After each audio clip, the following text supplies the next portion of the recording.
Today I'm going to be looking at our Schwintek slide system here. So you can usually tell because they have these little zigzaggy tracks on them. Now this slide system gets a very bad rap. So a lot of people will actually replace these with more robust, a little bit heavier components, things like that. But I find they can actually be fairly reliable as long as you keep in mind a few things. So we'll go over that today. I'm going to show you what I'm going to do to our controller system. So Thor tends to put a lot of these into storage units, and I happen to use ours down here for our fresh water hoses. So you see we have the nice lighted bins in here, but there is your slide controller. This is actually really important to know where and what it is, as these are needed if you need to ever bypass or work on the system. What ended up happening with us is we were setting up in the rain, and unfortunately one of the hoses must have snagged the connector and basically kind of pulled it out. I'm actually not sure if there was any internal damage done to the controller, so we're actually going to take that out. We're going to take a look at the connector, take it apart. I'll show you a few things that are on that particular board and things that you can do with it, and then we're going to repair it if necessary. All right, hi. How y'all doing? You comfy over there? I'm sure you are. So a couple of things about this. You have your two motor, so you can actually see where our main power is coming in. It's actually a little wet down there, so it obviously got a little wet in this compartment when it was raining. We have motor 1, motor 2, and the switch that is going to be your actual slide control. Up in here, you can actually see that there's instructions on how to manually override this. So if you needed to get past a rough part, or you felt like you needed to override the limiter for some reason, that's going to be the button in there. The other way to disengage the motors is to actually just unplug these wires here, and you can manually push in your slide. I've actually never been able to successfully do that on ours. We have a rather large single wall slide, so I'm not sure if manual will ever be an option for us, but it's there if we need it. So we are just going to take off this controller. See if I got the right, should get the right screwdriver here.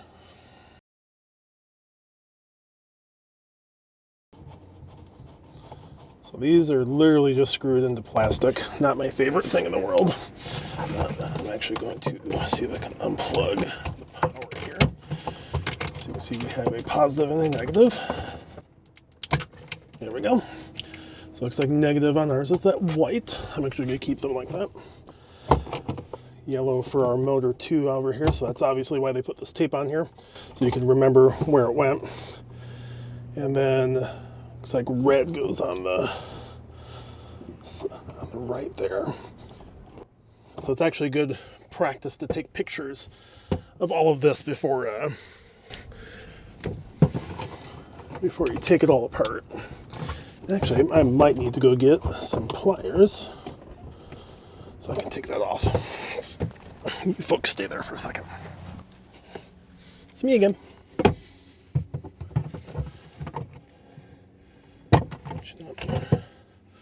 Let's finish taking this off.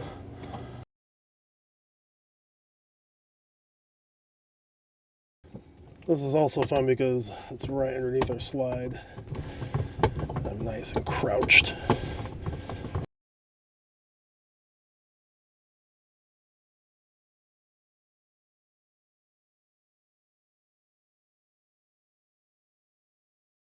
There we go. So now we got that off. Let's go take a look at it. So it was this plug, and actually you can kind of see it is a little tweaked in there, so we might end up having to do a quick repair on this. Let's go take a look. All right, so here we have our controller. As you can kind of see, if I rock back and forth, there is a button down in there, and that is, like I was saying, your override for if you need to override the motors for any reason. Now that's something you do have to be careful of. You don't actually want to use it too much and end up burning things out. But there's also a couple of switches in there, and that is for the direction of your motors. You shouldn't play with those unless you need to. And then over here, there is actually some LEDs, and you can see here that it will actually give you fault indications. So the green one, if there is a fault, 1 blink is motor 1, 2 blinks is motor 2, and then other things like battery dropout, etc. So the lipper's actually very nice and puts this and the pinouts and everything on the box, which I have to say, instead of me having to dig through the material I have printed out on this, it's much appreciated, so good job, Lippert. So let's take a look inside the box. And like I said, if you're looking down, you can actually see this plug is slightly cocked that way. So we're going to take this apart and see if that did physical damage or if that is just the plug that managed to get tweaked when I pulled on it while we were in the rain. I am not a fan of these kinds of boxes that have just the circuit board with the connectors out. It leaves a lot open for water ingress. You can actually kind of see there is a little bit of corrosion on these terminals. That's why it was so hard to get off. I much prefer something that's a bit more sealed than this. What am I going to do on this one? It's actually pretty much possible. At least it's mounted so the plug side is down. The plug side being down at least means the water has a chance to drain. Our stabilizer controllers were not that way. So I actually ended up having to remount the box because it was set upside down. So it looks like it was just the plug.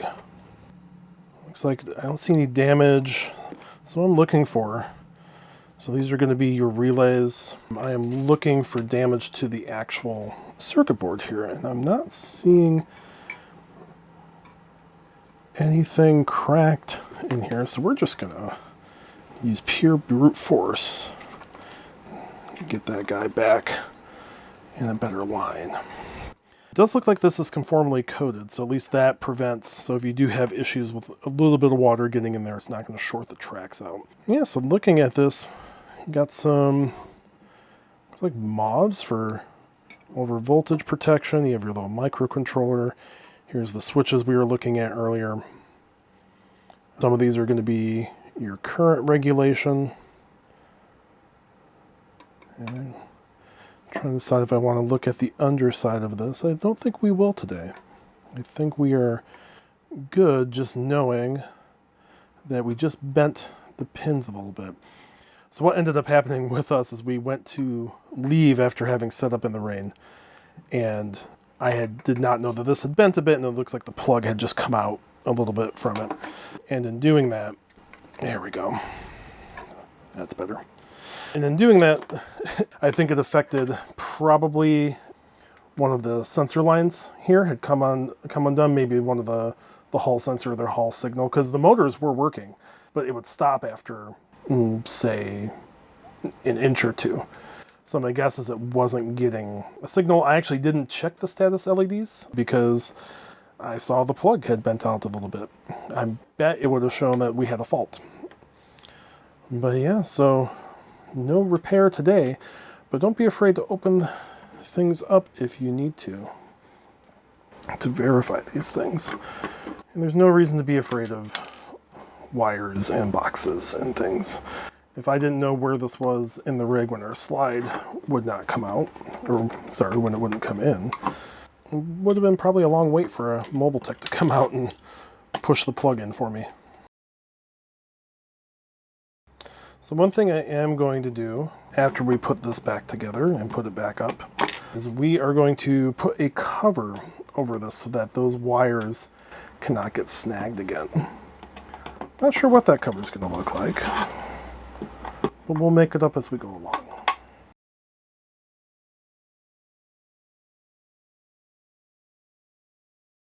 Now see this? They put the screw, drilled through the plastic, and there was a hole right next to it. I don't understand. Like, why did you need to put a new crooked hole through the plastic? I get that you were probably in a hurry, but dude, chill. Chill out, dude. So we'll at least clean up that hole so that it is not quite so hard to get that screw in and out, so it's not a complete pain in the butt when we go and put it back in, because that compartment, I am not a small man, and that compartment is not a lot of fun to try to get in and out of. Actually, maybe we'll measure this real quick so I know how much room we're working with. All right, so at least the box is, we'll just say 4 by 5. No, 3.5 by 5. And the wires coming down will measure as well. So yeah, no repairs needed. What do you think? Good? A plus. A plus. But at least we know now. Yes. Knowing's half the battle.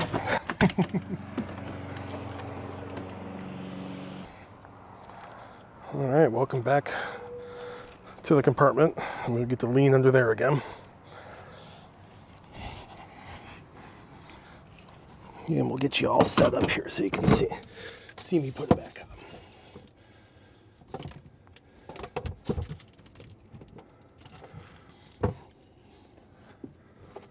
Yep, so here is, so especially for the one I can't see, we'll just line that one up.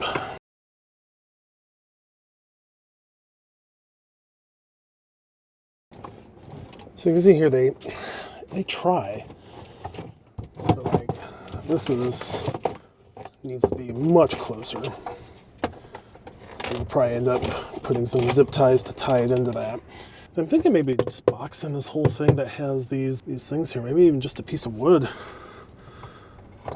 on top of that would suffice. Just so that we're not having to worry about this happening again. Did that for our stabilizers because it's really just against the back of it, so I just zip tied it closer to the plastic, and that made it work a little bit better, a little bit less likely to grab those particular wires. There. So I'm gonna get everything plugged back in.